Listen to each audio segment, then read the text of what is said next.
নারায়ণগঞ্জের ফতুল্লা পাগলা নয়ামাটি এলাকায় অনুমোদনহীন শিশু খাদ্য উৎপাদনের অভিযোগে Labani Food and Consumer Products নামের একটি কারখানায় যৌথ বাহিনী অভিযান চালিয়েছে। অভিযানে ভেজাল ও অনুমোদনহীন পণ্য উৎপাদনের দায়ে প্রতিষ্ঠানটিকে নগদ 1 লাখ টাকা জরিমানা করা হয় এবং বিপুল পরিমাণ খাদ্যপণ্য জব্দ করে ধ্বংস করা হয়। সোমবার 16 জুন দুপুর 3টা থেকে 6:30 পর্যন্ত এই অভিযান পরিচালিত হয়। অভিযানে নেতৃত্ব দেন নারায়ণগঞ্জ জেলা প্রশাসনের নির্বাহী ম্যাজিস্ট্রেট নাহিদ নিয়াজ শিশির।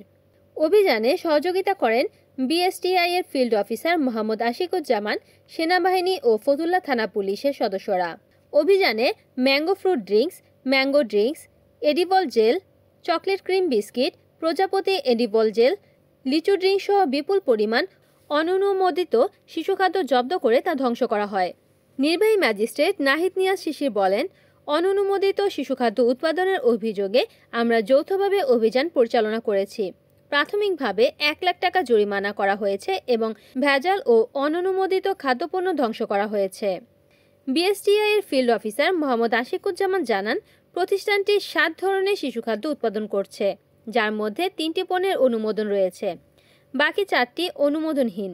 এই ধরনের কার্যক্রম জনস্বাস্থ্যের জন্য হুমকি সৃষ্টি করতে পারে। রিপোর্ট করেছেন সাগর খান, এনএনটিভি, নারায়ণগঞ্জ।